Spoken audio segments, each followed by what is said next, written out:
Hello there, friends, ladies and gentlemen. Welcome back to what is now Shared Tangos, the Dota podcast with Trent Zyori. This is episode number 1. Now, it looks pretty similar. We've got some new overlays coming, but we didn't want to delay on our content schedule. We've got the minor right behind us, the majors right ahead of us, so there's so much Dota to talk about this month, and we couldn't be more excited. This marks a very exciting change for our podcast, Trent. 2020 really is the year of new beginnings, it turns out. It's the year of new podcasts. Yeah. That's they're popping up all over the place. It's gonna be good, and I'm excited to really deliver just more and consistent content in the podcast. Yes, and that is going to be one of the big hallmarks. We are officially moving this to a 4-episode per month format. Ladies and gentlemen, there is going to be 4 hours of this podcast every single month, and we are committed to it. We've got a mobile setup now, so if Trent's at an event, or I guess it's coming, I'm at an event, we're going to have a mobile setup there. And this is also going to mean more interviews. So in the past, we've done these kind of all-in episodes where it's us plus one, like the one we did with Forever. It was a great piece of content, but that was the whole episode. And I think what we're going to do in the future is try to record these shorter pieces, save them, and then mix them in with the live podcast. So we can talk about a minor or something like that. Trent can go, maybe talk to a couple players or a couple talent. Then we come back, talk about it, and go, well, let's listen to that interview we did with Arteezy. And mix it in there. So we've got some big plans to really step up the overall quality of the podcast. We're going to be really focused on hardcore Dota content. And I'm watching more Dota content than ever before, but it feels good. And speaking of interviews with Arteezy, you can actually check one out on our good friends at the Side Pole, who recently had one with Arteezy. I believe it's even like a 2-parter. Yeah. With Cap and Leaf Eater. Yes. Which was live from Singapore. If you are a Dota 2 podcast fan and you haven't heard of this podcast, you need to go check it out. Side Pull. It's featured on Reddit. The other co-host, right, Capitalist and then Leaf Eater, he's one of the mods on the Dota 2 subreddit. So he's been around for a while. I've met him at least 3 TIs, maybe even more. He's been around kind of forever. Super legit, super funny guy, and I think those two actually have some great chemistry when it comes to podcasting. So we have joined the same network that they are a part of, and they're going to be supporting us, and that means the RSS feed, the audio aspect of this podcast is moving. We're still going to be doing the live recordings right here on the Moonduck Twitch. We're still going to be putting the VODs on the Moonduck YouTube. However, they are going to be coming a little bit delayed. We're moving this to really an audio-first kind of format, and that will be found at blinked.gg, and we'll get that first episode up. We're looking to post Wednesday mornings. That's our general game plan. We're going to be a little bit accelerated to make up time in January, but outside of that, we're looking to be regular on the week. It's like we got our own radio show. Wow. And I know you've always wanted one of those because of all the DJ Zyori moments you've had while casting. So, unfortunately, we won't be playing too much music. We'll just be rocking to the sweet, sweet tunes of Dota 2. Yes, absolutely. So this episode is basically a Bukovel recap. We're going to focus in on that event, talk about some of the big matches, talk about the storyline. Of course, spoiler alert, if you're watching this and have not seen the minor yet, Nigma did win. That means they're going to be going to the major, which is very exciting. That actually starts this weekend, January 18th and 19th, and Trent and I will be casting that on one of the remote streams. There's going to be a full announcement coming from Dream League. So it'll be the normal major kind of deal where there's the main stream that does one group, and then the 3 other groups will all be going at the same time, 1 stream per group, and we'll have a couple of remote casters doing that coverage. So happy to be organizing some of that and excited to get a front row seat for some of these matches at the major. I don't know what the groups look like or what group we're going to have. That's always the exciting part. Yeah, you kind of find out sometimes the day before and then it changes. You never know, right? Because as they should, you always want to try and get like the good matches on the mainstream. So sometimes, depending on how certain groups are going or whatnot, you might see the matches get moved around and suddenly you're in the lobby you weren't expecting. But in terms of the GSL style, we tend to just get a group now with the new major format, right? Because we just get like 4 groups. They're like, all right, Trent Zyori, you're going to be Group C. Yeah. Which I really like that style because then we just run through the whole day. And you know what you're talking about. Like, we have this great context for every single game. You feel like a little expert for those 4 teams for those 2 days, and then it moves on to the main event. So exciting stuff there. I guess I can also say Suns Fan is going to be casting on one of the streams. So I heard the call, Bukovel viewers. You missed Suns Fan, so I did a little magic, a.k.a. sent him a PM, And lo and behold, we got a Wild Suns fan ready to rock and roll for the major. So looking forward to that. Look at you. Dude, I'm stoked. I'm excited just to be doing mobile recordings. Like every so often, we're both in a hotel room and streaming a podcast is a real pain in the ass. And in the past, that's always been just a deterrent. Like we go to an event, we make this plan, and then go, we can blow it off. We don't really have to do it. And now we've got motivation. We can actually do it. We can do more of those. What was it? I know it was a PGL event. We recorded that podcast in Silvio's office. It was Bucharest. That was major. Bucharest. That was it. That was great. That was probably one of my favorite podcast memories of the old Trent Zyori days. That was. When Silvio just walks in. Hey guys, we're leaving. Doing? Are we being too loud? No, I don't give a shit. But we're about to lock up, so just close the door when you leave. Okay, see you, boss. Thanks again. Our fucking snowball mic, dude.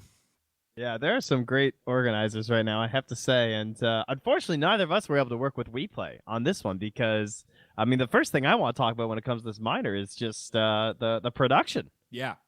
Everyone who I have talked to, I haven't gotten to talk too much to the casters and stuff since, but I've talked a little bit with some of the people who were there, and they only have amazing things to say.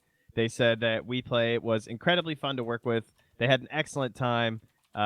No problems on their end. Anything they asked for was handled by the production. Obviously, the production it was kind of that funner style, very relaxed, laid back. Yeah. So it makes it really easy as a talent when you're in that environment, especially I think with the talent lineup they chose. I think they chose the absolutely like perfect people for this event. Yes, it was the right amount of goofy and still had a lot of analysis. It still felt like a Dota first event.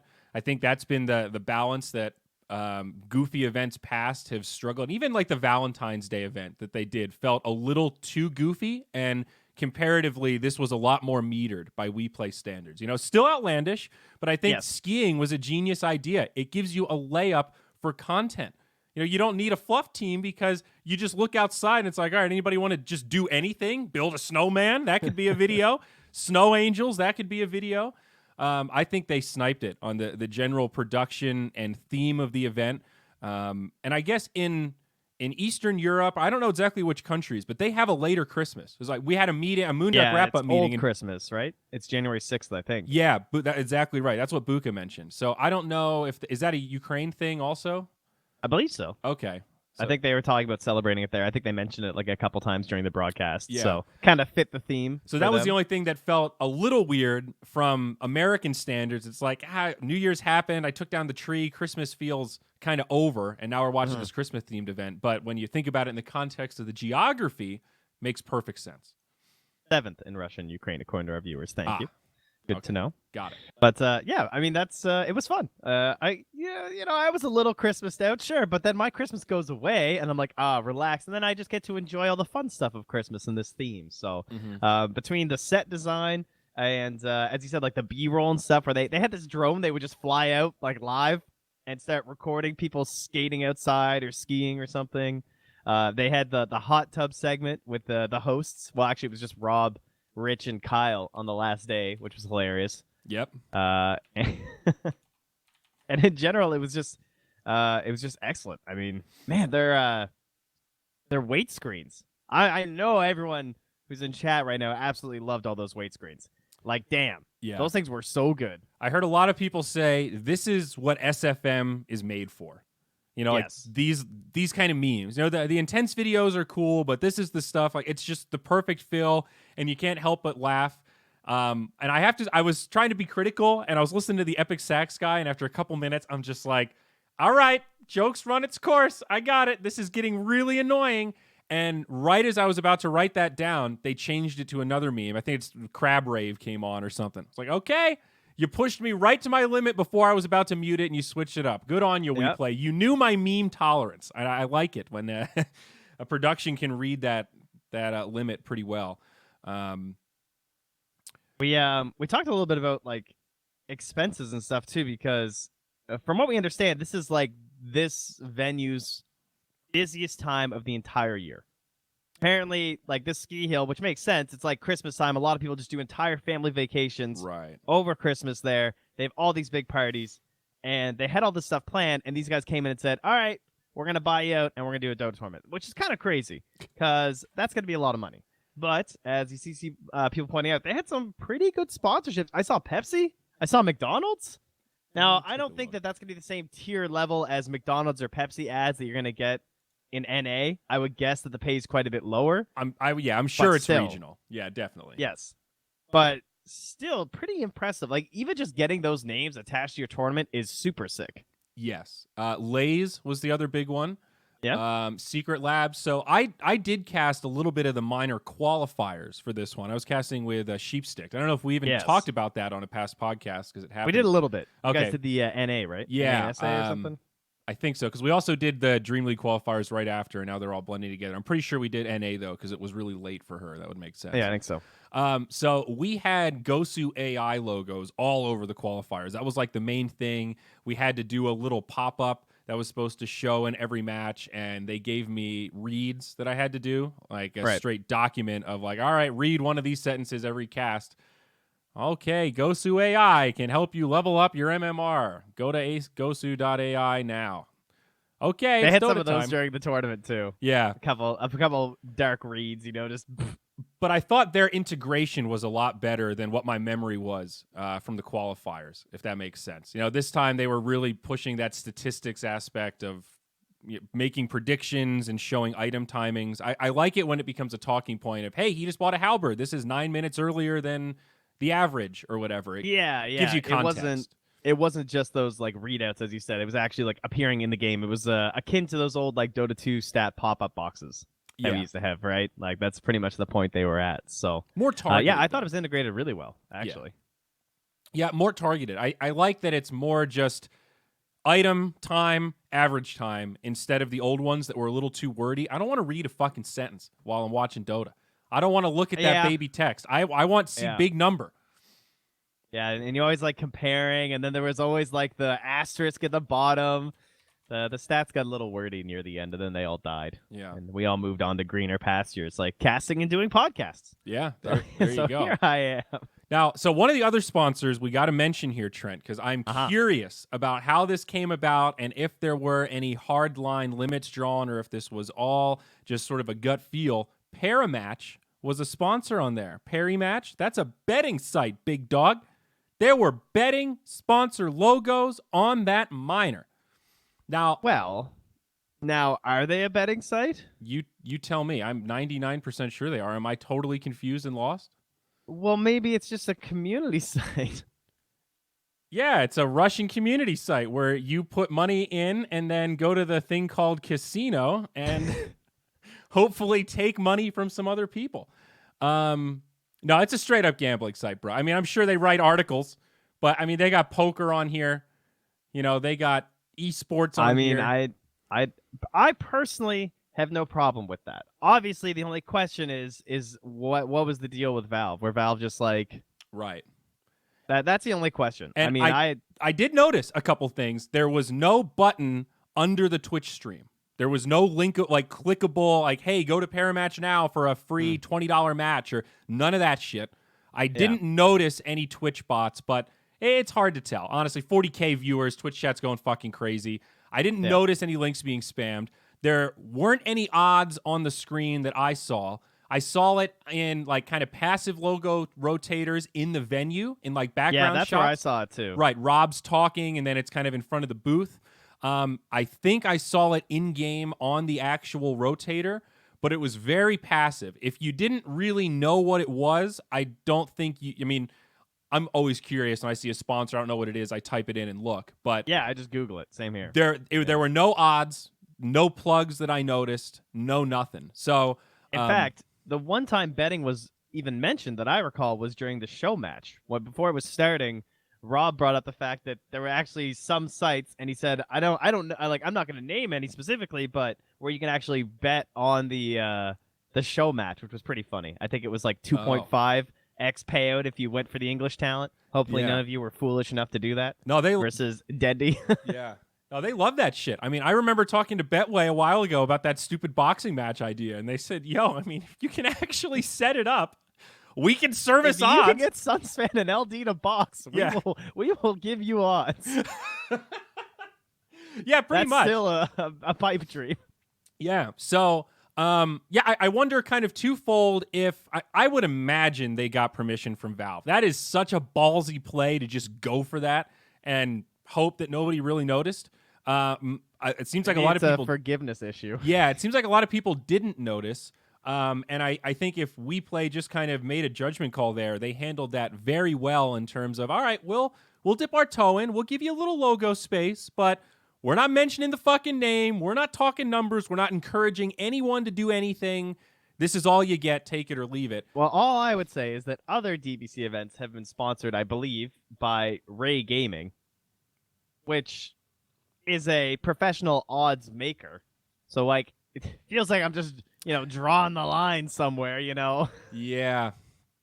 Yeah, that stuff's weird too. That the whole, no, we're not a betting site. We just collect data and sell that data to other betting sites. We don't do anything with betting. Every time I hear that line, I go, well, you do something with betting. They're your only customer. So, yes, I get it. You drew a line somewhere to kind of sanction yourself off for legality, and that's cool, but we're splitting hairs here, my man. All I'll say is you can get the gambling money, get the gambling money. Yes. Please. That's my opinion. Dude, the betting sponsors can afford to pay a lot more than traditional sponsors. It really is a matter of economics. And, I don't know much about Paramatch. I hope that they're legit. I assume they're legit. I haven't done my due diligence. We've worked mostly with Betway, who are super legit from a legal perspective. I mean, the amount of red tape and meetings we had just with legal alone of how to present the brand, what we could say, what we couldn't say.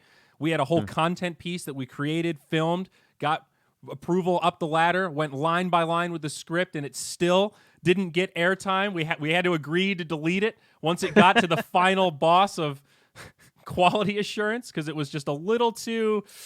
And one of the laws, they said you can't associate betting with cool.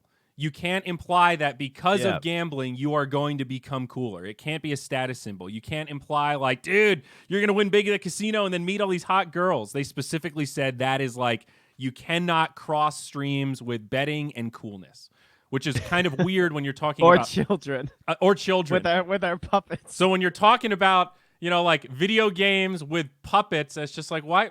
I thought our job was to make you look cool. It's like, well, only so cool. Yeah, there's limits on the coolness. It is so it gets complicated. But yeah.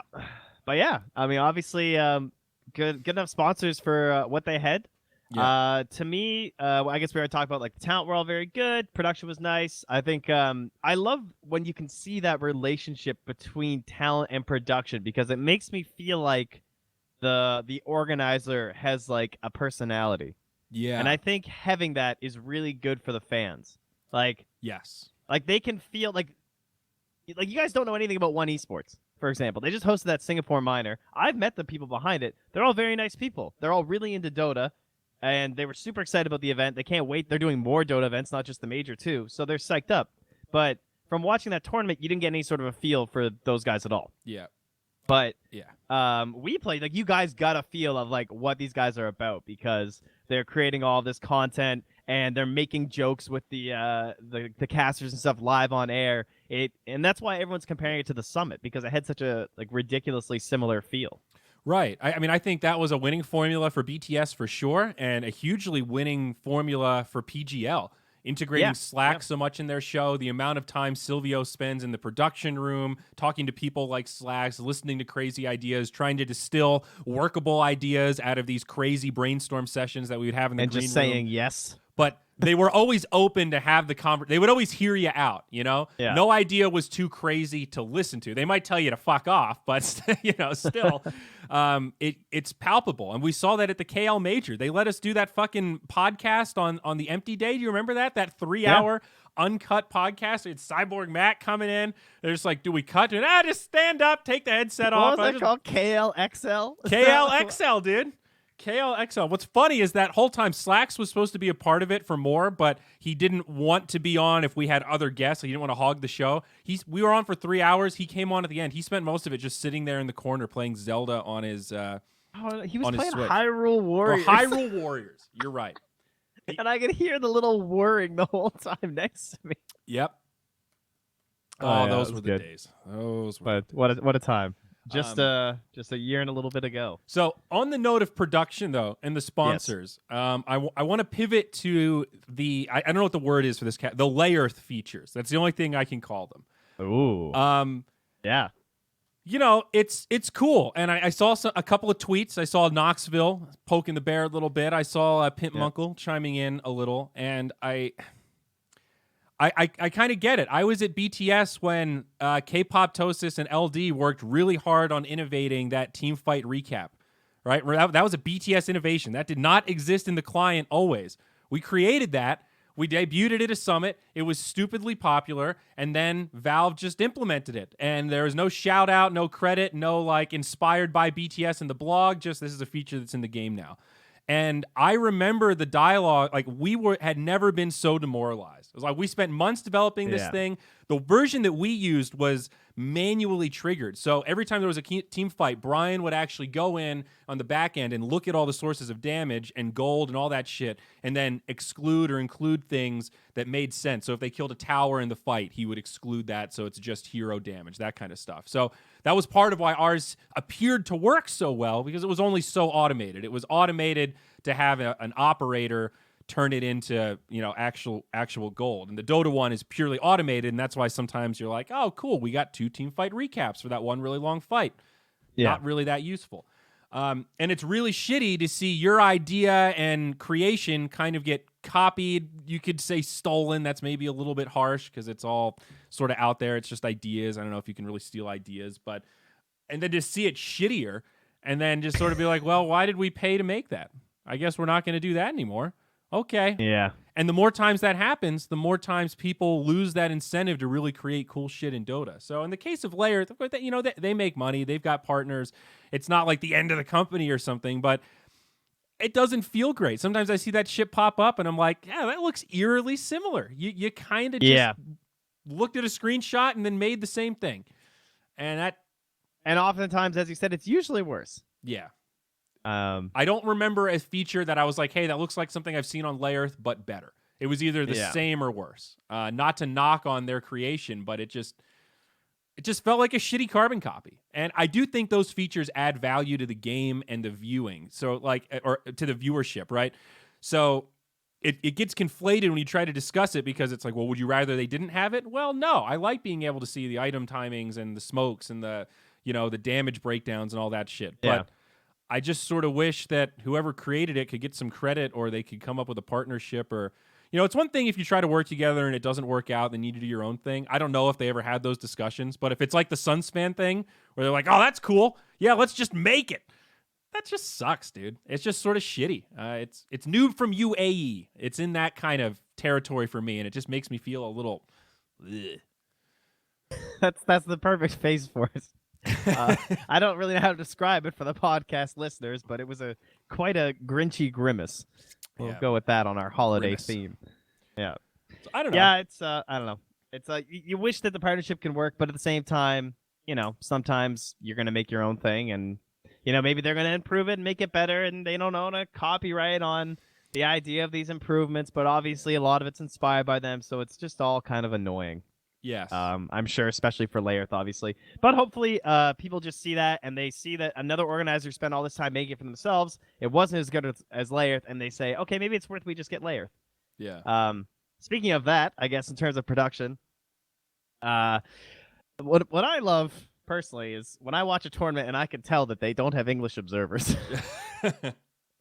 Because it's the best advertising that Weppes and Scriff and JJ, if he does it, still ever get.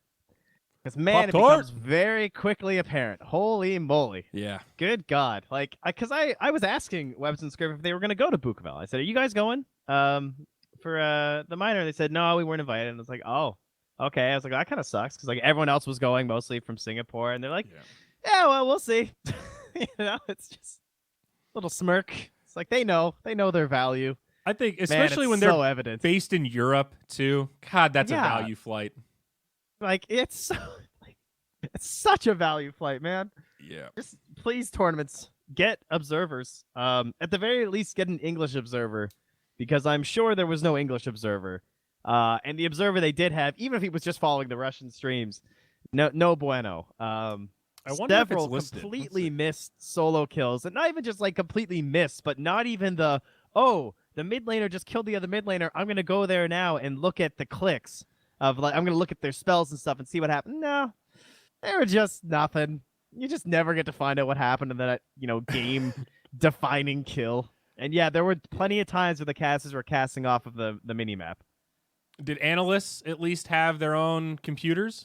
I saw Toby comment in a thread that Synderen saw all of this off of just the program monitor, so I'm going to assume no. Ouch. All right, that's really brutal. It's like you can hamstring the play-by-play, but you really want that analyst to be able to jump back and be able to rewind and look at shit. I mean, that's, dare I say, that's just a basic requirement of doing a high-quality stream at this point. Co-casting without a PC is awful. Yeah. Like, it's completely terrible. It just limits your ability to analyze so terribly. Yeah. Like, you can't click around. You can't, like, look at things outside. You can't, like, check people's items, see their gold, look at stacks. Something so simple as that. It's very frustrating. Yeah.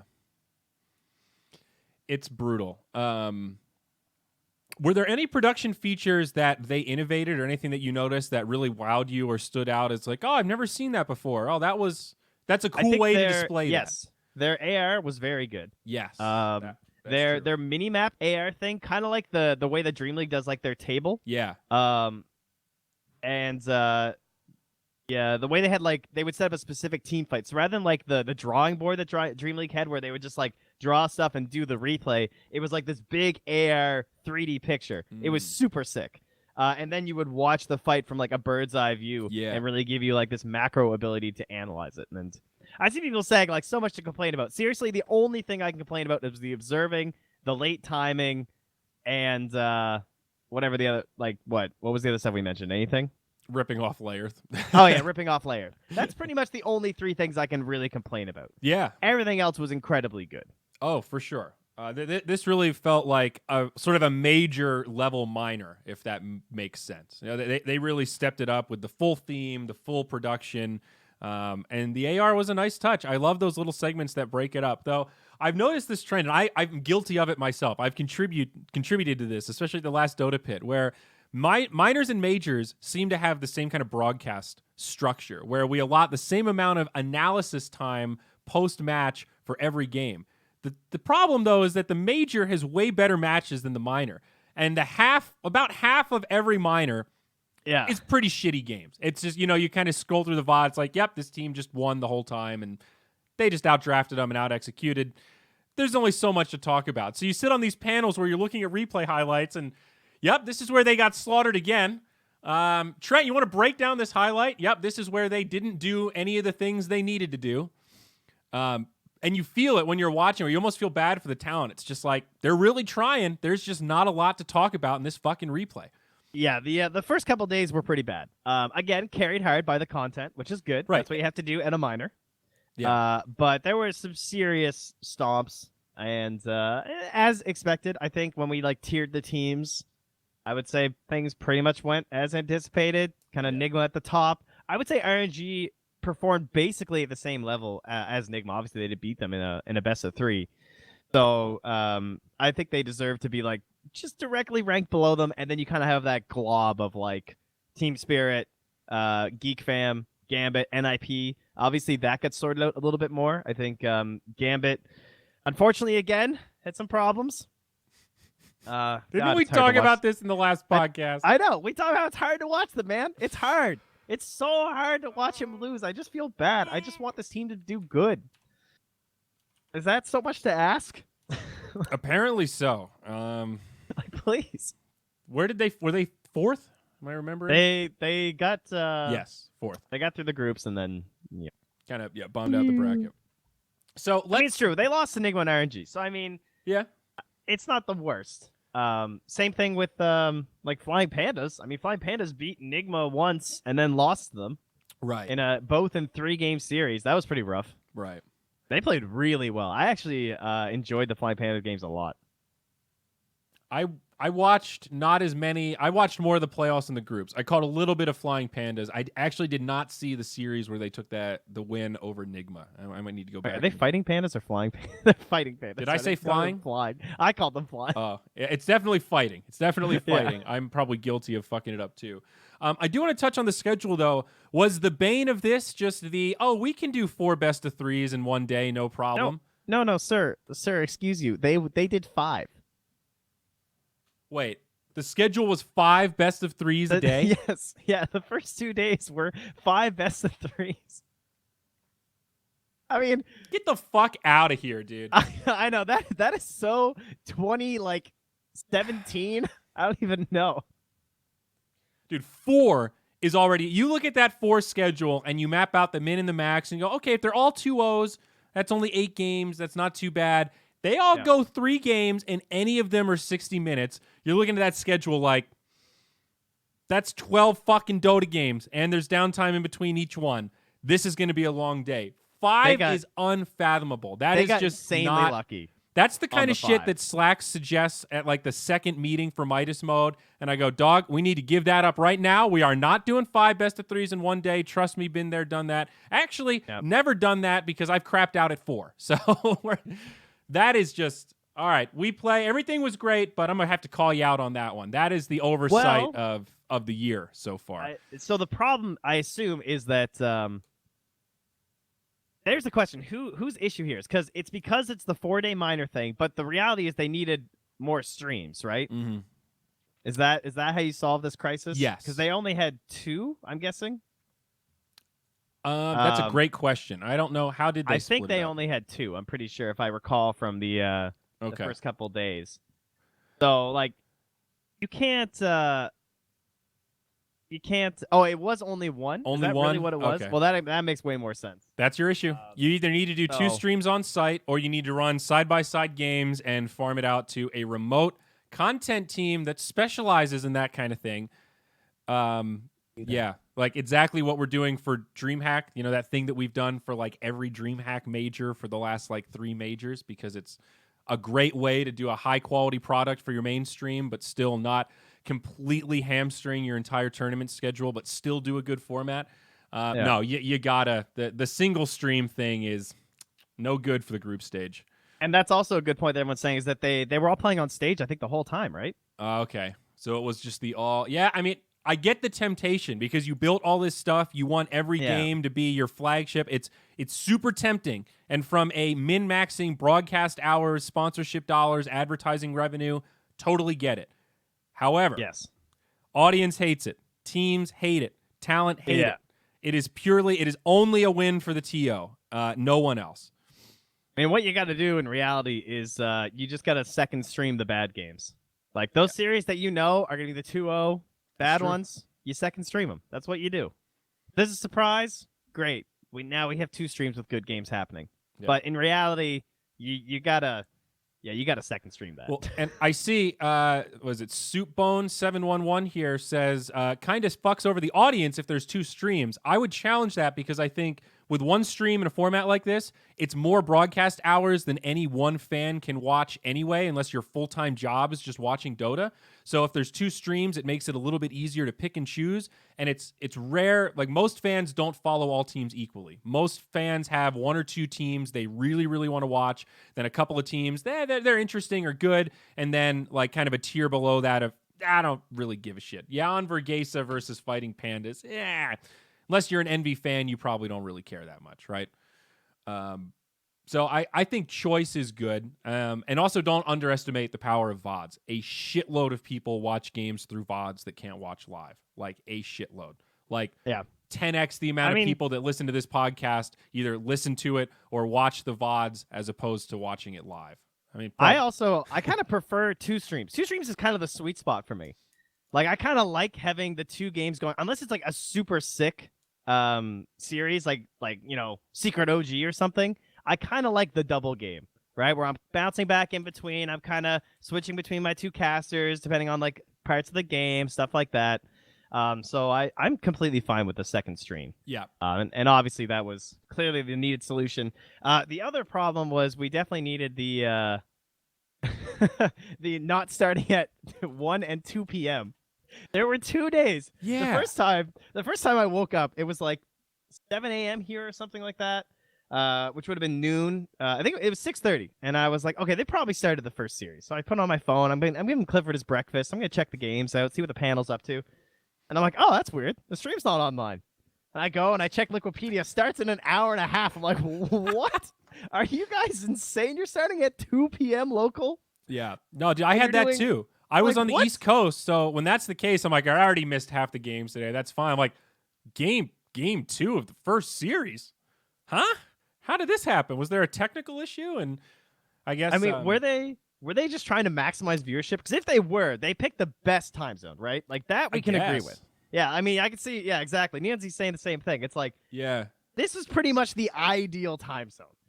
I mean, it's the gamer schedule. I think you and I are in the minority of people that don't mind like waking up for a normal work day at 8 o'clock and then broadcasting at 9 a.m. I'd rather broadcast 9 to 5 or 8 to 4 than 1 to 10. But I think more gamers are kind of like the Suns fan. They'd rather sleep till noon and cast from 1 to midnight or whatever it is. Yeah. If they, could choose their own schedule. So I don't know. To be fair, I didn't see any players at the event complaining. I might have missed some tweets, but for the most part, I just saw players just saying they had a great time at the tourney. Maybe they're all like, we stay up late anyway. I mean, I've definitely been at the hotel, come home at, midnight or 1 and seen players like coming back from food and going to go scrim or something. It does happen. I think on average, players are more night owls than not. I think a lot of them don't like playing Dota at 9 in the morning compared to the afternoon or whatever it is.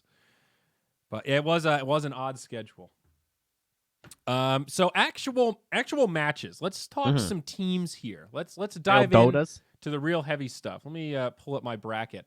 Now, I really thought that RNG was one of the favorites coming into this. I would have put them to win if I were betting. And of course, Enigma were really the big favorites. Everybody had their eyes on them. Quick sidebar, viewership for this thing, dude. What the hell? This viewership that's what we're talking about. Was incredible. Well, yeah. I mean, the time zones, dude, they sniped the. But still, first off, it's the best region to do it, right? Best region, and also, I mean, Enigma. I think a lot of this is the Enigma factor. 100%. Yeah. 40K, 50K concurrents, pushed up towards 80 at one point, I heard. I wonder what the actual average concurrent viewers were on Twitch, because I mean, they were good. I mean, this minor beat Midas mode, I think, if you look at averages. And I mean, Midas mode is the greatest tournament ever created. So I mean, that's so weird. But I was really blown away. I knew the numbers would be good, better than some of the past minors we've seen. But this like gave me hope for this tier 1.5 Dota. I think it had a lot of factors, right? It had huge teams in terms of, it had huge team, singular, of Enigma. Like, everyone wants to watch Enigma. Very excited to watch these guys play with their new org. It was really the first time there's been a supposed tier 1 team in a minor, I think. I mean, when VG were in there, they weren't really recognized as a tier 1 team. But obviously they quickly became one because they won that minor, then they won that major. But the last time a tier 1 team was going to be in a minor, it was Liquid, and then they didn't end up playing it. So then, obviously, this is now current, or that past Liquid, who is now Enigma, then actually go to play this minor and narrowly take the victory over RNG. But I think the production definitely helps, because I think it's kind of like if you have the summit and they're running a summit, even with bad teams, the viewership's going to be higher than if you did that same tournament with another production crew, right? Yes. So you have very good production combined with very good teams, and that's usually the good secret to having good viewership on any Dota tournament. So it makes sense that this minor would be a lot better than the rest of them. Yeah. Yeah, you're right. It is sort of that perfect storm. And the talent pool was also really good. I really like Rich. He's not that he was like ever bad, but he's really coming into his own. You can tell Dota Talent are getting more comfortable working with him on panel. He's just starting to fit right in there. He's just becoming a Dota guy, and I'm super stoked. I hope it was announced publicly. He's going to the major, right? He's back. Actually, guys, this is a leak. This is hot info. All right, I don't want this spread around. You guys got to be really secretive, okay? All right, guys, can I get some promises in the chat here? Yeah, don't worry. All right, Rich is currently in the hyperbolic time chamber at Owen and Cheever's house, and he's learning Dota. They're forcing Rich to play Dota. Shit. But don't tell anybody, guys. It's super secret. But Rich is going to be upgraded. He's getting the treatment. I said we should do some in-houses. I am 100% in on that. That sounds sweet. I need to battle my brother, the one arena where I can best my brother, because he has now surpassed me in pretty much every other accolade. World of Warcraft, he's ahead of me in Path of Exile. He's pulling ahead of me in Dota. I'll show him how to really play Dazzle. You know what position he plays? I think they're going to start him on the 4, I think was agreed upon, but we'll see. Okay. I got you. Well, anyway, I hope that goes well. But they're basically they're all boot camping. It's a caster boot camp at Owen Sheevers because there's no point flying back to NA. Yeah. Before Germany. So no, that makes sense. That's super tight. Now, so like I said, I watched a lot more of the playoffs than I did of the group stage here. RNG and Nigma definitely looked like the top 2 teams. Geek Fam stepped up. I saw them a little. I think Raven looked in particularly good form. Yeah, Geek Fam are going to be the team that don't get enough credit probably by the end of this because they're very similar storyline to RNG in the sense of they're like, okay, yeah, maybe these guys can do it. Like they're either going to show up and be really good or they're going to show up and just bomb out. And either way, it's I don't know, unless you win the damn tournament, no one's going to be satisfied. Yeah. This is just the reality of Dota. Maybe RNG gets a little bit more love from the Western community now, but I'm sure in the Eastern scene, there's plenty of flaming on some of those poor lads, even though they played incredibly good games. Some key mistakes from Setsu certainly hurt them in key moments. I'm not sure what the forums are like over there, but I'm sure he's not having a fun time. I've heard the Chinese fans are pretty brutal on their own. I mean, so are those C fans, I'm sure, for Geek Fan. Well, let's be real. All fans are awful. We're all just terrible people. We just tear them all apart as fast as we can. One mistake, and we're just rabid at them. So yeah. So I want to. But yeah, they played well. Oh, sorry. Go ahead. No, I was gonna say Geek Fam. They did play extremely well. There's no doubt, right? Yeah. They had their 2-1. It was their last loss versus RNG. That close to carrying on and getting their shot. And then then they lost 2-0 versus Nigma in the lower bracket for elimination. So two pretty long games. I watched both of them. Nigma played a bad in both games. They were pretty competitive. It's not like Geek Fam got rolled or anything like that. So I think getting eliminated by the top 2 teams, putting up decent matches, there's a lot to be proud of here for sure. Well, especially because that was C with the 3 slots, right? Yes. So this is their 4th team. Much like how RNG is the 3rd team. Yeah. And then Nigma. How many were for Europe this time? 3, right? Must have been. That sounds right. But I don't remember. Yeah, it must have been 3, right? Because OG didn't play. So I think that sounds correct. Yes. Alliance, Secret, Liquid. Oh, man. That major is so soon. Yes. It's going to be good. And it's super stacked.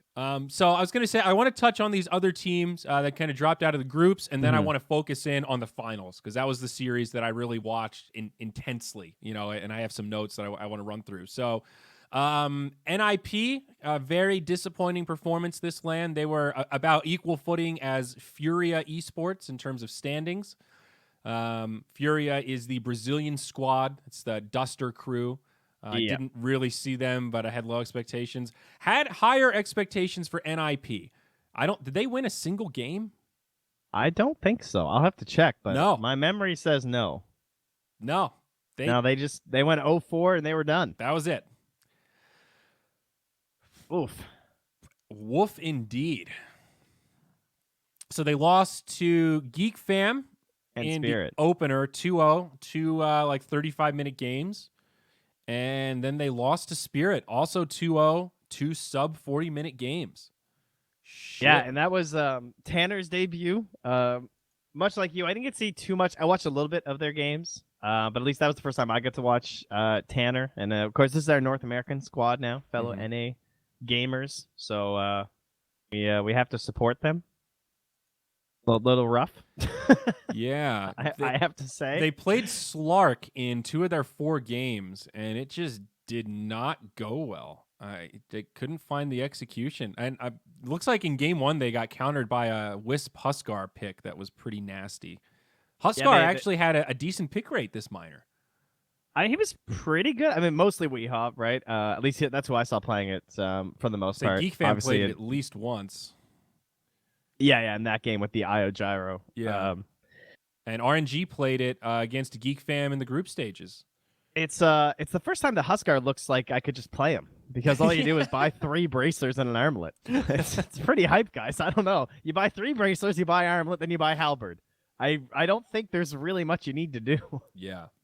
No, I agree. He's just a beast. He's tanky enough now that he can kind of man up. He's still that classic momentum-based hero, but scales a little more. Feels like he's more of a threat beyond like 15 minutes, even if you just have a fairly even game.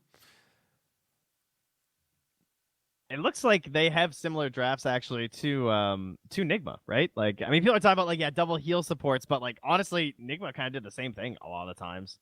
Nigma loved the Wyvern. I felt like every other game I turned on with Nigma, they were picking that Wyvern.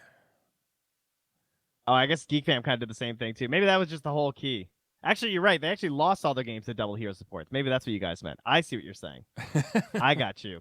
Literally lost to IO Abba, and then they lost to Tree and SD, which is kind of a save. That's kind of funny. Yeah. So double save supports. Then versus Team Spirit, they lost to IO and a Necrophos. Mm-hmm. And then they lost to a Necrophos and a Chen. They just got out-regened real hard, I guess. Yeah.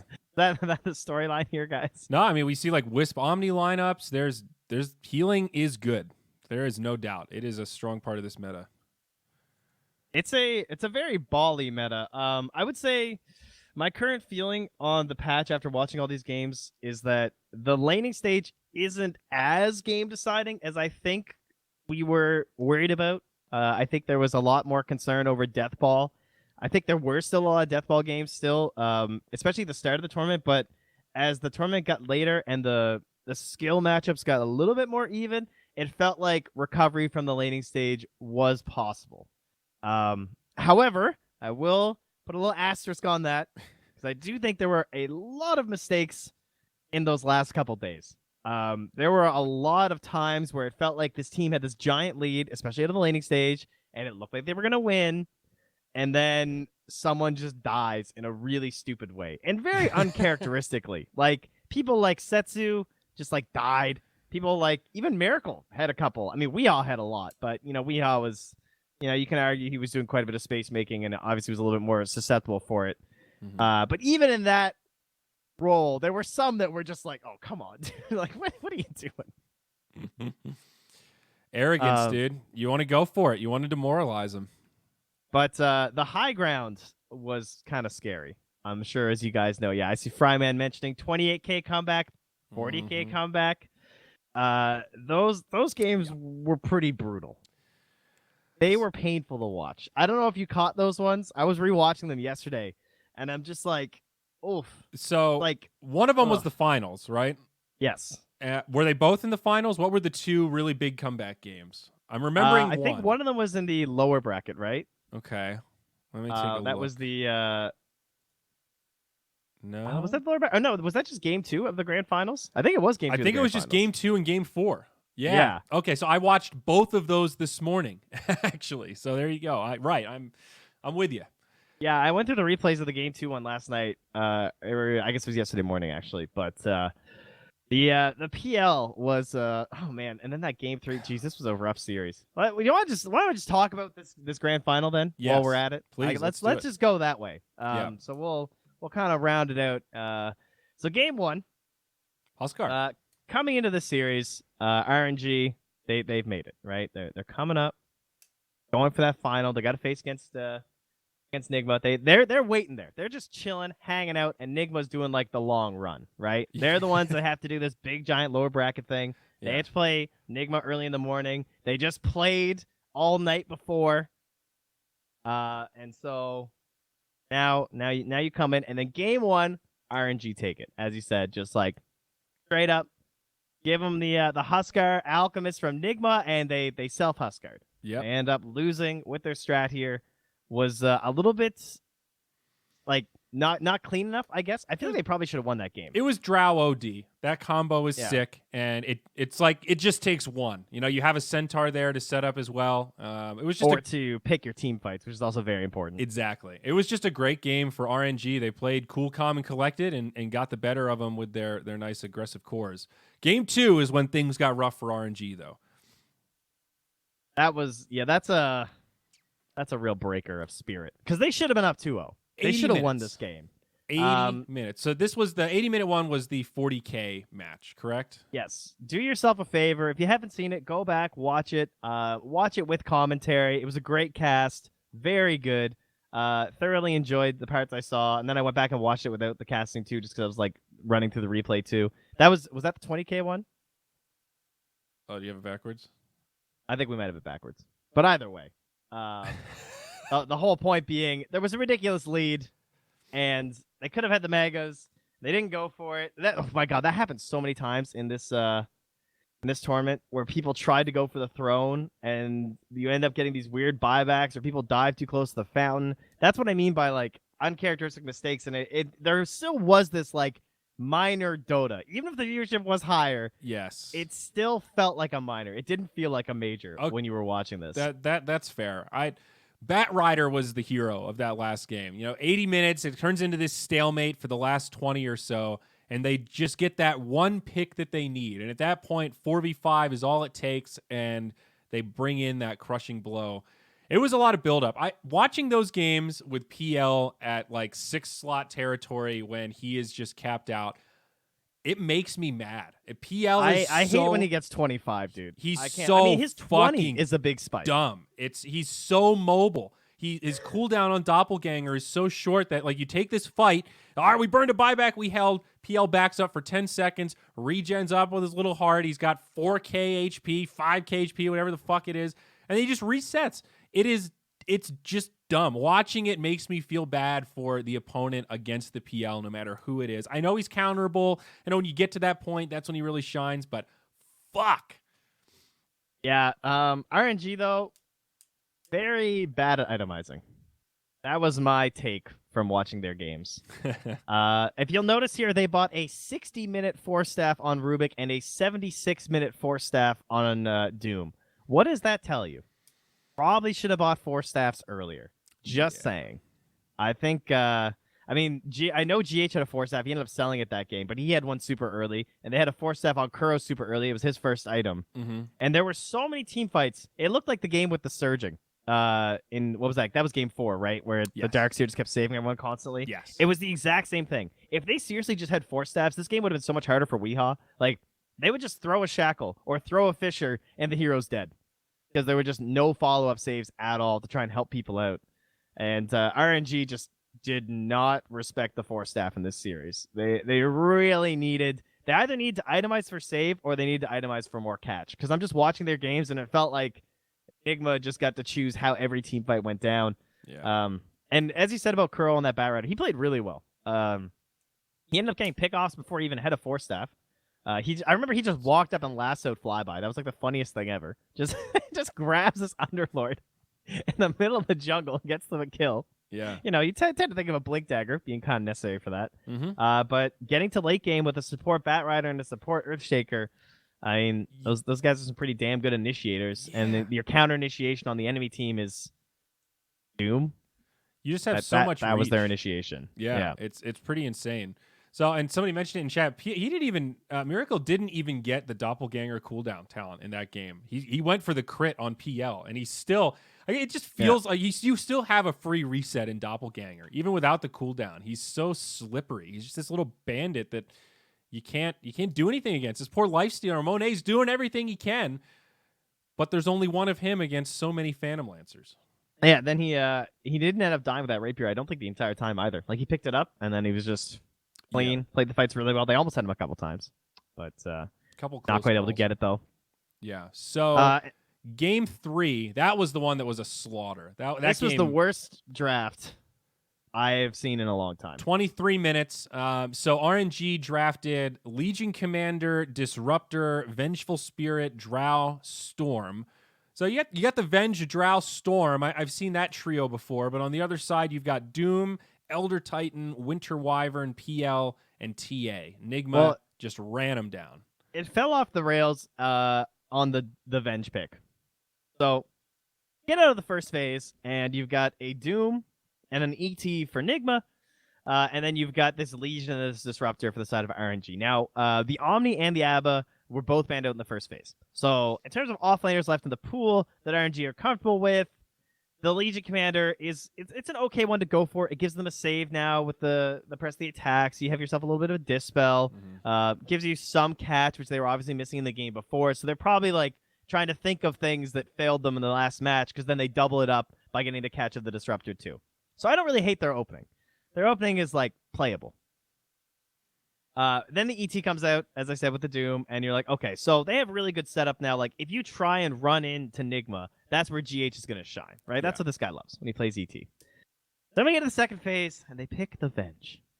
Now they have Disruptor, Legion Commander, and Venge. And guys, you all know what's going to happen. When you see a Venge pick, what's the first hero that comes to your mind? It's the Drow Ranger. That's the correct answer is Drow Ranger. Oh, well, so Winter Wyvern's a sub-answer there. You know, she's good against Drow. Incorrect. It's only one answer. It's Drow. Yep. So the second they see Venge, they instantly pick Wyvern, because they say, okay, go ahead. Go ahead and pick Drow, I dare you. Then they pick Drow. And then Nigma says, oh my god, guys, they didn't ban PL. So then they just pick PL. And then, RNG ban Huskar. So, of course, Nigma say, guys, they banned Huskar. So they ban Ember, because there's only two heroes that, like, immediately when you see Huskar, you think TA and you think Ember, because those are the two heroes that, like, should not be able to play Dota 2 if there's a Huskar in the mid lane. So once they ban the Huskar, they pick TA. And I can only assume that RNG meant to do this. That's the only thing I can guess, because there's no way you think that WeHa's going to pick any damn hero in the world other than Templar Assassin after you ban a Huskar. And so they go for this, like, new age counter pick in the Storm Spirit, because he gets the double tap with the overload, and it does 2 procs on the shield. But, I mean, to me, it's like, maybe Storm Spirit could have carried this game, but it would be such a hard game. Like, he has a good game, sure, but I think the rest of his team just looks awful this game. Like, yeah, I don't like to call it when the draft ends, but man, that draft ended, and I was just like, I really don't see how you win this. You have too many heroes that need someone else to kind of make some distractions for that hero to come online, and you can definitely see that fall apart quickly against a hero like TA. That I definitely hear you on the Storm New Age counter. Like, yeah, that's a nice little mechanic, but it doesn't stop TA from just taking over the game if you have no way to kill her. Blink Deso is all she needs, baby. She even got a Vamprace that game. There was just nothing stopping we. So that was a quick one. Yeah, very quick. 2-1 in a best of 5. We come into game 4, and this game was pretty epic. We had a much better draft. I need to look at the draft order here for game 4. This draft is okay. They went against some, like, classic hero counters. We had the OD. And since Puck gets banned first phase now, the other hero that we sometimes see is the Queen of Pain, so they go for the Queen of Pain. Then they pick the Drow with that pairing that you talked before with the Drow and the OD, and so they go for a very old school counter of the Specter instead. I like it. I think Specter's great against Drow still. It just feels good. He is. But is Specter a good hero this patch? In most games, Specter feels like someone that is going to be very hard to make work in Dota 2. But they did do it. I mean, this is so depressing. If you guys here, let me link the page for you guys if you're in chat right now. So here's the match page itself. And if you look at the graph at the bottom, you'll notice that in terms of net worth, the Radiant actually had an advantage from the 4-minute mark for the rest of the game. It was as low as 3,000 at 30 minutes, and then it just snowballed. And then even in XP, there were moments where they took the XP lead back, but then it just went all back in the Radiant favor for the entire game. That is such a rare sight. And it ends still 30K in favor of the Radiant. I don't know if that's correct. I feel like it wasn't that high at the end. Maybe I'm wrong. No, I agree with you. That seems a little crazy. Maybe this I think the last little dot's not quite there. Yeah, it gets cut off. Okay, fair. But man. So this one, when I was looking at the draft, this was a last pick Dark Seer. The pick order for Nigma, they did the Abaddon Earthshaker opener, then as you mentioned, OD Drow. Then it was that Dark Seer. And I saw that of just like, I know the player hero combo is there. Mind Control knows Dark Seer maybe better than anyone else except like Universe, but I thought this hero was just not that good. So I watched this whole game kind of in the lens of, is this Dark Seer going to do anything? He was pretty underfarmed at the beginning. It was a slow start. Then you start seeing these surge saves. You're like, okay, all right, cool.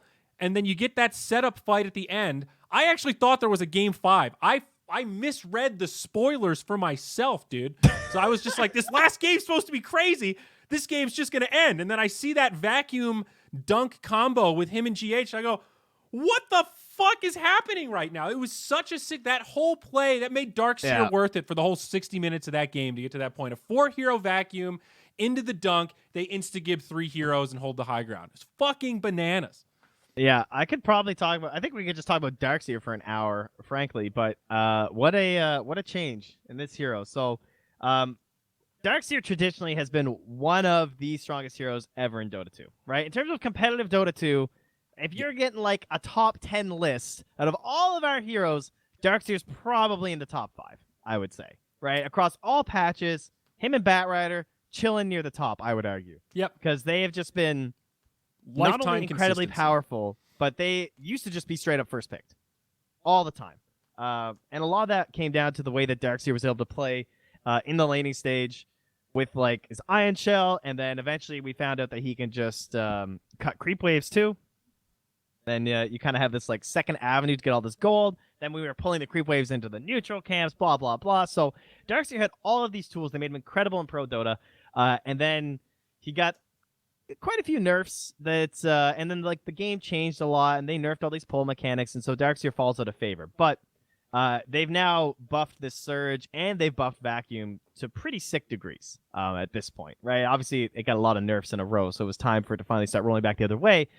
So now you have a hero that's not being picked in the first phase, but as a potential like counter pick and a potential late option once you've seen your enemies in the draft. Now you can see why Mind Control sees power in this hero just by, as you're saying, watching those surges all game.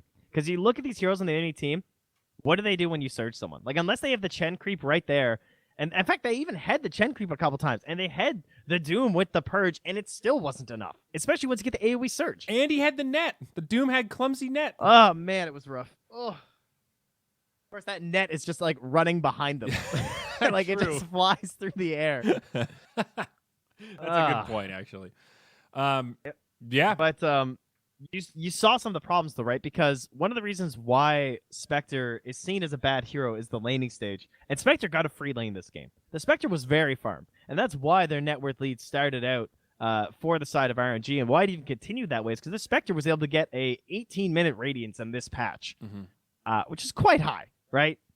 Or quite low, rather. Like that's a very good timing. I would argue in the age of like constant pressure and like earlier fights and the way that Miracle and Weehaw love to like dive and really push the tempo of a game. And Darkseer is the reason that happens because the guy just like can't play in lane that well at this point. But yeah, the ability to just like save your allies and build these auras was really well seen by Nigma in this match. Just like gave them the win completely. Yeah. The Drow Specter matchup is also a weird one. As we mentioned, Specter feels like he should be the hard counter because he can get in the Drow's face, but sometimes you can't always do that. And throughout the whole match, at 45 minutes, if you just take one bad fight where the Drow comes in or you don't jump right on top of her, that ultimate's a long cooldown. She has a lot of slow, and even though Specter takes a lot of damage, spreads it out with dispersion, there comes this point where you just feel like you can't really do anything. You're just this lump of coal locked in the middle of the fight, getting blasted by a Drow Ranger in the back who's got crazy who ignores range. your base armor. Yep, crazy mobility, and she's just cutting through you with the ultimate. And she has moments where it doesn't really feel like Specter is a counter. It's just two carries up against each other, and who gets the jump wins is more what it comes down to than. Yeah, it felt like they probably needed like Queen of Pain's a very odd hero when it comes to. I think she's just bad, frankly. I think she's just like a worse version of a lot of other heroes, unfortunately. Like her laning stage is what mostly defines her. So if your game starts getting later and later, a lot of her tools just aren't as relevant. Like the ulti isn't, everyone's HP is just like getting higher and higher. It doesn't really matter that much. Her mobility is relatively weak compared to most of these mobile mids that you think of. You think of like Ember Spirit or Puck. Queen of Pain is like blink and commit for the most part, right? She's in there. She just kind of stands there, casts her spells, and keeps on right-clicking. And that doesn't work as well with a Specter as someone like the Ember Spirit does, where he can, like, Specter haunts on someone, starts getting some damage going, maybe haunts over to someone else, and then Ember can just, like, switch targets at the same time and can provide a lot more chaos in the team fight than someone like a Queen of Pain can. She's just, like, a turret. And then the only other, like, blink initiation they have in the game is the Doom, who, unfortunately, I think, September had some rough times in that. I think he probably boobed it up a little bit. I think he had the chance to win this game, but wasn't able to do it. Yeah, and of course, Wee's OD was the big hero. He also dropped a hammer in with that game-defining combo at like 60 minutes or whatever it was at the Dire base. Even though we could talk about this Specter versus Drow matchup all day, OD is pretty fucking good against Specter in the late game. There's really no arguing that one. Yeah, OD just gets these extremely annoying things now with the double save of the Astral, and then it just itemizes. Like, the items that OD is good with are just awesome late game items. Like, just oh hey, Scythe's really good on this hero. It's not like where you have to make this awkward call of, like, for example, Setsu never bought a Scythe. He probably needed a Scythe. He bought a Bloodthorn versus an Abba, and then a Darkseer with Greaves, and it's just like, okay. Yeah. Then like what if they had gotten the Flicker too, right? Then that's just another item that is just gonna take away this supposed like killing of the Bloodthorn. Like, I mean, you Bloodthorn someone, they just get surged. Now I don't think the Bloodthorn was the way to go. Did we get to see an impact of any of the tier 5 items, the super late ones, since we finally saw some late games?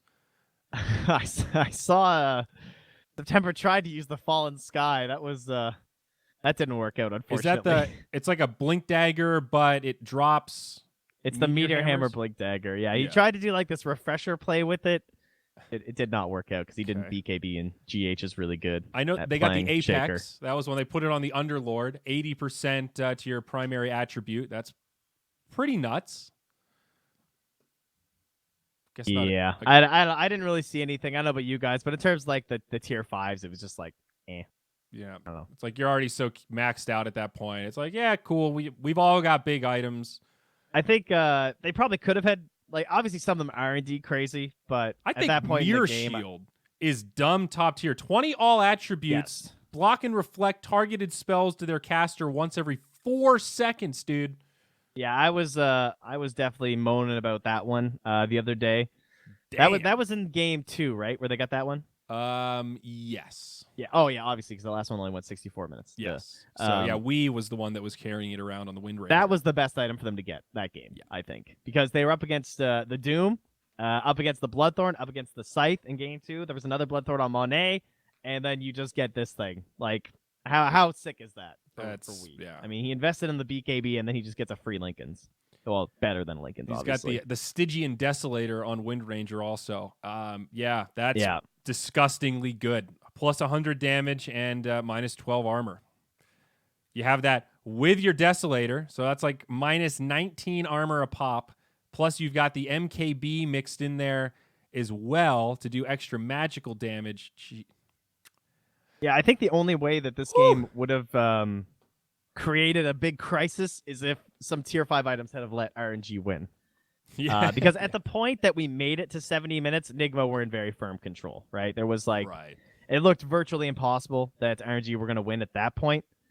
So maybe if some crazy items had have happened, some weird combination like caught them off guard inside Enigma, maybe that could have been something, but we don't really get a good view of the items, it feels like, because, the game was just so far out of reach at that point for them. Yeah. I mean, that's what's weird about the tier 5 items in general. We marvel when we get a 75-minute game. That's just when they start dropping. So really, to feel the impact, you need a good 85-minute, like 90-minute game almost to really start feeling the impact of those items if there is going to be any. I don't even think I want to watch tier 5 items, man. No, I don't know. I don't. I'm out on. I don't. I was thinking a lot about neutral items today, and I don't even know where I stand. I can't find my position. I feel like I would be just as happy if they didn't exist, but I can see some of the merits with them. I think there was a big post today on Reddit, right? There was like a small Sumail clip where he basically just said he thinks this is the best gameplay patch. I don't know if he said ever or in a long time. He likes the neutral items. He says RNG's always been a part of Dota, especially as a mid player. Obviously, he's to deal with runes where a lane can just be won or lost based on a regen or a DD or something spawning on the sides. And, the guy gets like, you go left, he goes right. Neither of you is the support getting it. Then does it, this RNG can completely swing the lane in a matchup that maybe you drafted and like maybe you won the draft. Like you had this strategic edge and now it's taken away by something so RNG. So he doesn't think that the neutral items have that big of an impact. And I do think I would agree they're overrated. I think people are way too concerned and have just found a new thing to blame their losses on. Yes. I feel like as much as it bugs me, it doesn't really change the outcome of games. Even in the pubs that I've played, the games that I've watched, I'm having trouble recalling a specific moment where I was like, yep, because that person got that item, we fucking lost. There was one time when we got the Prince's knife on a carry, and that gave us the little bit of extra CC we needed to win. I did have a win thanks to Prince's knife. So that one's a little weird where it's like we've got 0 disable, and now all of a sudden our Luna can hex people. That's kind of cool. That caught him off guard, let's say. But that was a 3K pub. I've played 50, and that was literally 1. Yeah, I would agree with that general sentiment. I think they're the new blame factor. Maybe that's the idea. Let's stop blaming each other and start blaming these stupid neutral items. They don't have feelings. The PMA patch from Valve. Yes. Something else to yell at. The conclusion I came to, I was really thinking about this for 2 hours today. I was doing my other things in my life, and I just couldn't get neutral items in my brain. And the conclusion that I think I've come to is that I appreciate that they are speeding up the game. Yeah. Because I think that they're items that sure they can have like a big enough impact, but it's unlikely that one team's going to get like significantly better items than your team's going to get, and it's just a new thing that we have to adapt to based on what your team's gotten. It's a new timing that you have to keep in your head where it's like, okay, it's 25 minutes. Like, let's go farm out our items right now. Let's get those set up. Let's smoke. Let's go into their jungle, try and fight them. So that is like a new avenue in Dota. Maybe I'd be happier if they just didn't exist. Sure. But in the way that they are in the game, like I can appreciate how I think they're meant to change the game right now. Okay. I like that maybe you can buy an earlier BKB for your hero because of these neutral items. Like you don't have to invest so much in stats, or you can accelerate faster towards this like blink BKB scythe or whatever on some of these heroes. But is that now taking away some of the options that you're supposed to be angling towards as a player, where you're supposed to analyze your opponents and analyze and predict and anticipate what their items are going to be? I don't know.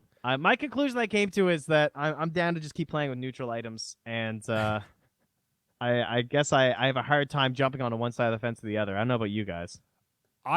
Honestly, the more I see them, the more they feel like they don't impact pro games that much. It's just another kind of factor that's in because they're already playing so efficiently. I think neutral items are for making the game more fun to play for lower tiers. I think this is a step of, hey, we don't really have a tutorial. This game's painful for noobs. Now, if you kind of suck at farming or you're a really poor support, you can smack some neutrals, and sometimes you get a reward just for fucking being there, man. You're in this game, and yay, cool, you got an item now. So to me, it's a feel-good mechanic that doesn't have as big of an impact as it feels like it does, and the idea is just to add more psychological depth to the lower ranks. But I think in Pro Dota, we probably talk about their implications way more than they actually matter. Yeah, I would see what I'm say saying? that's true. Yes, I do agree. I think that goes for Pro and Pub Dota. Yeah, it's just I think it's a sliding scale of the lower skill the game is, the higher impact neutral items have. Yes, I think that is definitely true. So it disproportionately affects 2K MMR games because they're farming so shitty. It adds a lot more to their economy, and it's more of a break Actually, point. I've seen that in a few Reddit threads. People saying exactly that, where Yep. they maybe find it like a little bit frustrating. So yeah. And on the pro level, it seems like by the time these items come out, it's like they've already bought other items, or it's like, he's working on his BKB. Cool, he's got a keen optic, and now he's got a repair kit. Okay, yeah, but I will, with all that said, I will say I still have some problems with specific neutral items. That I think maybe we can agree with. Like, for example, I don't like Mindbreaker. I think that item is a little bit too broken for its tier. I think Titan Sliver is still too good. I mean, the thing got nerfed by 6%, and it still feels really good. Yep. I think items like Spell Prism is probably too good as well. Like 20% cooldown reduction. That's pretty crazy, even at 40 minutes. Yep. So I have problems with specific neutral items, I think. I don't really care about any of the tier 5 items because whatever. Yeah. Yeah, honestly, just take Havoc Hammer and make it a tier 3 item. Then that item will be hype. All that strength at 25 minutes. All right, that might be a little broken, but still. Hey, tweak it a little bit. You can definitely move it down a tier. I'm down to keep tweaking the neutral items and allow them to keep living in my Dota 2 world. Yeah. Yeah, I did I you, don't hate out of curiosity, did you hear Jenkins' idea? No. Where they would have to clear their entire jungle. So, like, if you were the Radiant team, in order to unlock a neutral item, you would have to kill every one of the Radiant neutral camps on a single minute mark, and then on the last camp, the item would drop. That's kind of cool. So you can min-max it a little more around strategy, and you can make a decision as a team. Hey, do we want to go for items, or do we just want to do stuff in the lane? That's potentially cool. It has some ripple effects of if you abandon lanes to kill all the neutrals. Like it sounds really weird. It could be cool. I'd have to. I feel like that's one you'd have to put in a sandbox and play around with it and see what else comes to light. I like where his head's at, though. I think that's I see Scythe mentioning the idea that I kind of had this thought too, is that I wondered if we would ever just get to the point where we just have a neutral item slot. I kind of like that better. That neutralizes a lot of the capability, unfortunately, for position 5s. But I think one of the problems right now with neutral items is that it's making it like it's making team fights more drawn out and more like right-click focused because it's so much harder to burst down the poor people. Where like you get to 25 minutes or like 30 minutes and some support has like 3 neutral items from like tier 1 or tier 2 that just make them stupidly tanky. I do find that a little bit annoying. So I think like limiting the amount of slots you can have would actually be kind of cool for that. Yeah. I'd have to think about that one a little bit, but I don't hate it at face value. I don't have an issue with just segregating neutral items a little because they're another weird Dota state, right? You can't sell them. You kind of drop them. They sit in your bag, and they are already a half step in that direction. So go all in. All right. But, well, yeah, that's that's the end of the minor. That is congratulations to Team Nigma. Obviously, they'll be moving on to Dream League. How will they stack up at the major? What do you think, buddy? A lot of competition. This is looking like a good major. We've really got some of the best teams. Reality Rift, sort of a cool squad from Southeast Asia. Be excited to see how they fare. I forgot about Chaos Esports Club, another NA squad. They'll also be participating in this. I would put Nigma in my top 6 predictions, maybe even top 4. I'd have to sit down and fill it out, but I think Nigma have, they need to tune it up a little bit, but they should do well. They should top place in the upper half for sure. Top 8, 100%. All right, are they better or worse than Team Liquid right now? Another European squad. I think they're better than Team Liquid. Better than Team Liquid? I would agree that if they played right now, I think Nigma would win. I think Liquid got hurt real hard by a couple of those hero nerfs, like Lone Druid and Puck. Even if they were small nerfs, that really sucks. Yeah, and what was the big tournament that just happened that Liquid looked awful in? We talked about it in the last podcast. Was that? That was Singapore. That was Singapore, right? That was in December. So I didn't watch those games in too much detail. Maybe I'm thinking about that too much. I know they weren't really incentivized, but yikers, dog. That makes me a little nervous. I think Liquid have a lot to prove in this major, no doubt. Yeah, I think Nigma still do too, though. I think Yeah. they play pretty sloppy still, even Yeah. near the end of that minor. I think there were a lot of mistakes that they made and their opponents made, so that's why they were able to still carry on through. I think my top 4, at least currently looking towards the major, is probably Secret. I think I'm still gonna rep TNC, until they start dropping stuff. Still gotta give them some credit. Probably like Secret, TNC, Vici, and I want to pick IG. Really? I don't know. They looked so good before. No EG, huh? I don't know. I'm not sold. Show me something that I like, EG. Come on. I feel like I've been making the same argument for EG of just like fucking head-to-head star power, Colch Boba. This team can do it at any point. At any tournament they go to, they could just turn on keep saying it and fucking dominate. But yeah, it hasn't true. happened. So I'm starting to get with you. All right, I'll put EG in my top 6, not my top 4. It feels warranted at this point. Isn't this entire ranking moot? None of these teams have competed on this patch. True. Great point. True. Komishish Mamut. You make good points. It is true. That's why we just say stuff, and we wonder, and that's why we're wrong so much. Exciting time for a major, though. Super stoked to watch this one. Germans rejoice. Oh yeah. Speaking of which, no OG obviously because they didn't compete, but they have announced officially today, if you didn't see their tweet, that they will be competing in the LA Major Qualifiers. So OG coming back soon. Are the rumors true? Do they have mid one? And isn't OG doing didn't they just announce another video? Why am I being such a dipshit? What's it called? True Sight.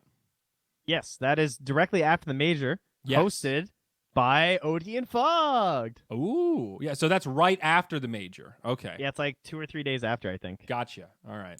So that should be cool. Very excited for that as well. Yeah, that'd be good. True Sight's always obviously a very big treat. I think Slacks is going to, and Casey are going to be there, so it should be quite the affair to watch. Wowzers. Okay, the whole gang is back. I didn't get my email this year asking if I wanted free tickets. I feel offended, Valve. For the record, no, I don't. I can't travel for True Sight, but thank you for not asking. All right. I didn't know that they invited people in general. I never got invited to go to a True Sight.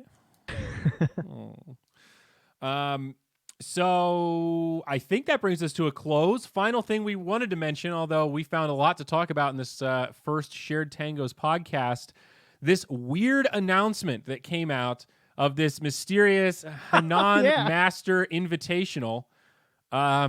Supposedly they've announced a list of teams that is very impressive, but according to Cyborg Matt, have not contacted any of the teams that they've announced. Yeah, I don't know if you guys saw this little tidbit of news here, but I'll drop the link in there for you. It's the VP Esports article today. As this tournament's currently up on Liquipedia. They don't have any of the teams listed, of course, because with this star-studded teams, they apparently haven't called any of them. They just publicly posted that they're totally going to be there during the same dates as a minor. So this tournament, it's in China. It's a $300,000 event. It's not DPC. It's March 3rd through 8th, which is the exact same dates as the third minor. I'm like so befuddled right now. I feel like I'm misreading this information. So I know, it's so good. They're competing with a minor in China. Like, is this some money laundering scam? Like, did they go to some rich investor in China and go, hey, look, we've got all these really good teams that we're going to reach out to. Look at this news article we released about these teams. I mean, I don't understand apparently there's qualifiers too. There's a European CIS and China qualifier listed on Liquipedia. It starts tomorrow. Save the date. It's basically a save the date. I mean, during a minor. What are you saving the date? So, yeah, the European qualifiers tomorrow, OG Seed are supposedly playing in it. Wait, what? Yeah. For this thing? Yeah, the Hainan Master Invitational Spring European Qualifier is January 15th through 20th. There's 8 teams. It's a double elim bracket, it looks like. Oh, my goodness. And there's an open qualifier. Oh, my gosh. It might be going on right now. They're probably playing that right now. Okay, and then there's a CIS qualifier. That starts January 27th, and a Chinese qualifier that has no English information posted. So, shit, dude, if you want to watch some games, maybe we can... Guys, you want to cast this? Close in 1 minute. You gotta get to the page. You gotta get to face it right now. You guys can still sign up for this open qualifier. Currently, how many teams are there? Are there any? In the There's open, 16 teams, guys. oh shit. Dude, guys, you gotta hurry. I mean, dude, if you're around, I actually kind of want to watch some of these matches. Godsent, Era, Boogie, Noya, OG Seed, the Chicken Fighters. You got Milan, Saberlight, Seneko, Viking GG, Team Moriarty. I mean, these are some of Europe's finest. Looks like Team Infinity, Ace, Baby Knight, Soxa, and 2 to be announced. This is actually kind of hype. I mean, these actually look like pretty good games. These would be fun to watch and Dude. just hang out with. All right. I know what I'm doing this week. When do they start? Tomorrow? Supposedly, yeah. In 18 hours-ish? Can we get a contact with the Bomi Esports Culture Media Company Limited? I want to get in these I don't think lobbies. they contact anyone by the sounds. So yeah, Dota has devolved to some sort here, folks. I don't know what the fuck's going on. I guess people are just hosting tournaments now willy-nilly. This is one of those new deep fake tournaments. I don't know if you've heard of this. Exactly. But yeah, they'll put AR Puppy up on the stage. Like, it's team secret. We got to be careful, dude. We've got so many hours of us on camera now that people are going to start making deep fakes of us. Robot, Zyori, and Trent are going to start hosting these ghost tournaments. We're not even going to be able to sue them. How do you sue a robot? All right, guys, if I die, deep fake me to tournaments. keep the dream alive. The memory can live on. So, folks, remember, this is the beginning of new podcast here, Shared Tangos. This is officially EP1. We're going to get some new overlays. What a great name. Going to get ourselves an official logo here, and we're going to be doing these shows much more regularly. We're going to focus it around the big Dota content, try to collect content at events that we go to. So, a lot to look forward to. Big year for Trent and Zyori. We couldn't be more excited. Reminder to check out the Side Pull podcast with Capitalist and Leaf Eater. High-quality Dota stuff. They just did an episode where they interviewed Arteezy. Are you kidding me? Arteezy? Wow, he's important. Are those the kind of guests they're going to hook us up with on this podcast network? Gee, I sure hope so. Well, you just have to ask Blitz, I think, is the only way. So I'll do my best. But remember, VODs will still be up on youtube.com/moonducktv. They will be slightly delayed. Please check out the audio first over at blink.gg. We'll have that up tomorrow.